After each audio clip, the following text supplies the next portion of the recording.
The National Housing Advocate pointed out that the financialization of housing is an issue that's widespread and has negatively shaped Canada's housing system. She knows that large institutional investors and financial firms is to make maximum returns for their shareholders. That is their focus. It is causing real harm to people, contributing to housing unaffordability, worsening housing conditions, and leading to evictions and displacement. For many tenants, they don't even know who is their landlord because they hide behind numbered companies.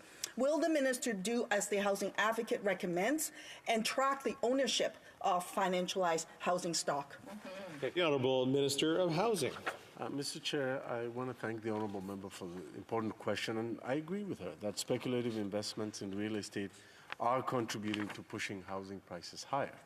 That's why we've legislated a number of measures to deal with this. An annual 1% tax on the value of non-resident, non-Canadian-owned residential real estate that's vacant, and a 2-year ban on foreign investment in Canadian residential properties. We've also committed to reviewing the tax treatment of real estate investment trusts. And through Budget 2022, we announced the launch of a federal review of housing as an asset class. Member for Vancouver East. Well, a serious way to address this issue is to stop the profiteering of housing and to stop corporate financialized landlords from sweeping up undervalued affordable housing stock and create an acquisition fund for nonprofits so that they could acquire and hold that affordable housing stock for the community in perpetuity. So will the minister place a moratorium on the acquisition of affordable homes by financialized landlords, including REITs and corporate firms, and create an acquisition fund for the nonprofit sector? Honourable Minister. Mr. Chair, I agree with the Honourable Member that financialization of housing is an issue that we have to deal with, and we are committed as a government to make sure that housing is more affordable by continuing to do our part in addressing and tackling the financialization of housing. When it comes to rent control and what landlords do at the local level, of course, the provinces have a major role to play, but we on this side of the House believe that we also have a role to play. And we know that there are a number of factors that are making housing more expensive, but the biggest issue is supply. And as highlighted by the recent data released by CMHC, Canada is facing a supply shortage. So we're doing what we can to tackle financialization, but also everything that we can to tackle supply. Honourable Member.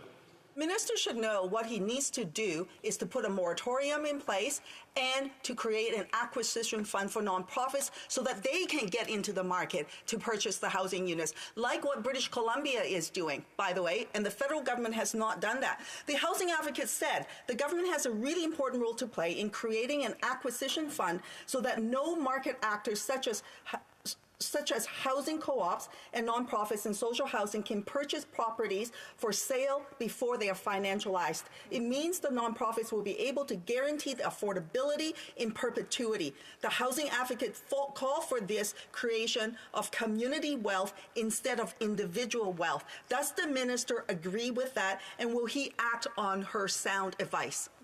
The Honourable Minister of Housing. Mr. Chair, I actually agree with the Honourable Member that co-op housing is a very good model of housing because it's community-owned and community-managed.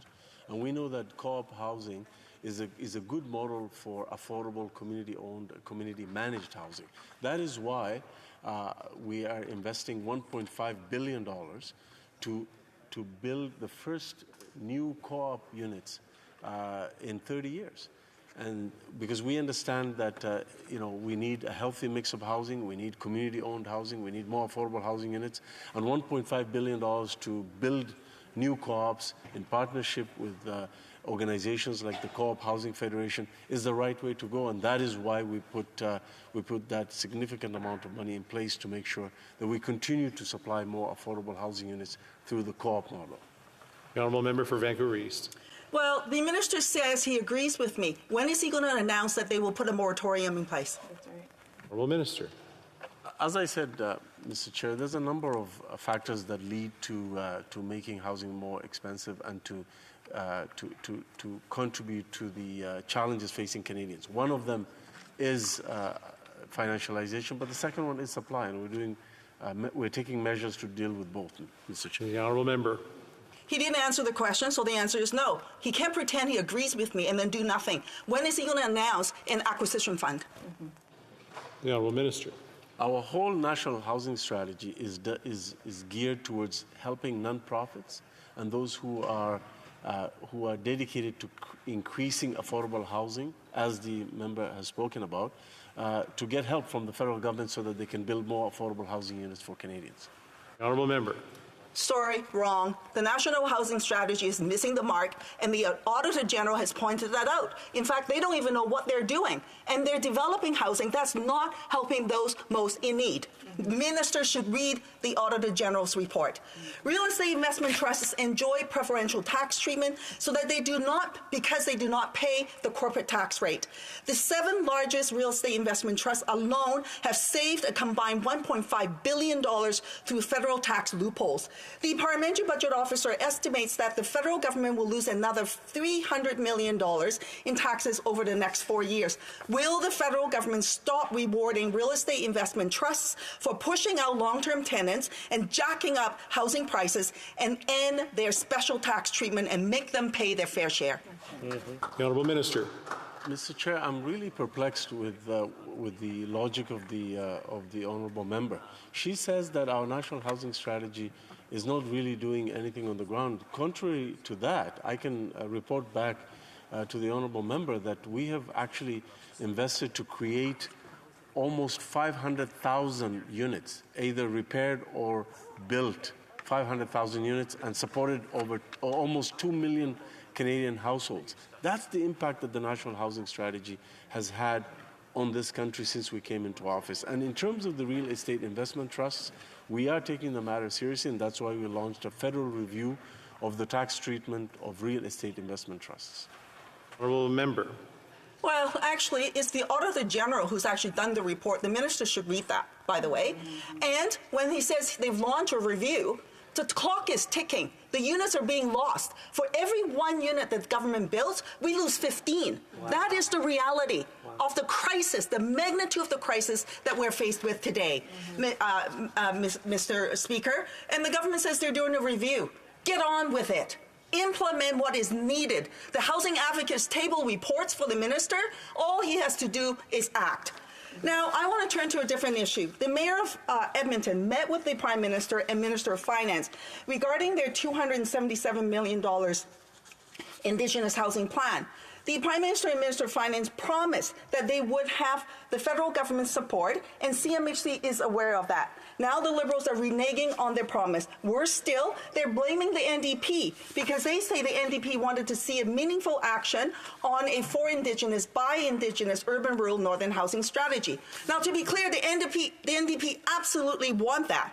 But we also call for new allocations for other streams, including for non-Indigenous housing programs, and for the funding in those programs be proportional to the need for Indigenous peoples. Right. Will the ministers stop pointing fingers and honor their promise to the City of Edmonton and fund their Indigenous housing plan? Hear, hear. Honourable Minister. Mr. Chair, I just want to correct a few things that have been asserted by the Honourable Member. The Auditor General looked at Reaching Home, and she looked at the performance of Reaching Home during the time, mainly in the pandemic. The Auditor General did not look at the entire National Housing Strategy programs. So I just want to clear that misconception. Secondly, the Honourable Member seems to downplay the impact of the National Housing Strategy. Just one program in the National Housing Strategy, the National Housing Co-Investment Fund, delivers an average affordable rent of $700, Mr. Chair. And we are committed to building 30,000 additional units through this program. The Rapid Housing Initiative is committed to building almost 15,000 units. We've already delivered or in the process of delivering 10,000 deeply affordable units and are committed to a further 4,500 units, Mr. Chair, of deeply affordable housing for the most vulnerable members of our community. In terms of what we're doing with the urban, rural, and northern Indigenous housing strategy, Mr. Chair, we are co-developing that with Indigenous peoples across the north, across rural Canada, across urban Canada. And in Budget 2023, we're building on the investment of $300 million to add another $4 billion to the URN. There's 5 minutes remaining. The honourable member for Vancouver East. That comment from the minister really just goes to show he hasn't even read the report from the Auditor General. Exactly. Now, for years now, in the midst of this unprecedented housing crisis, unhoused people seeking relative safety in encampments have been displaced. In my riding in the downtown east side, from Oppenheimer Park to Crab Park to Strathcona Park, and now from the sidewalks of the streets. The encampment took place without any plans in place to ensure people can be properly housed. I wrote 4 letters to this minister, calling on him to provide leadership with a multi-party initiative similar to the previous Vancouver Agreement to address the crisis in Vancouver's downtown east side. Yet no action has been taken. Will the minister show leadership and recreate a Vancouver Agreement with the city, the province, and community to address the housing and drug poisoning crisis in the downtown east side? Honourable Minister. The Honourable Minister. We have shown leadership, and here's the proof. We have invested over $500 million to continue doubling the annual funding for Reaching Home, which is Canada's homelessness strategy. Our investments are already paying off. We've gone from just over $2 billion to almost $4 billion in response to the urgent need on the ground. Our investments are paying off. We've prevented over 62,000 people from experiencing homelessness and placed a further 32,000 people experiencing homelessness into permanent housing. I spoke earlier about the Rapid Housing Initiative, which is on track to build 15,000 deeply affordable permanent housing units for the most vulnerable. We will continue to work with all levels of government to make sure that we end chronic homelessness across Canada once and for all. Member for Vancouver East. Rumi Bauer said that CMHC had to ration the funding to nonprofits for the co-investment fund by limiting the per unit funding to $25,000 at a time when construction cost is going up. Is this what the minister means by leadership? Was that his decision? The Honourable Minister. Mr. Chair, I'm proud to stand behind the National Housing Co-Investment Fund. It's a great program that supports non-profits as well as municipalities to invest in deeply affordable housing, and we are committed to this program for years to come. Member. Who made a decision to limit the funding for the co-investment fund to $25,000 per unit? Honourable Minister.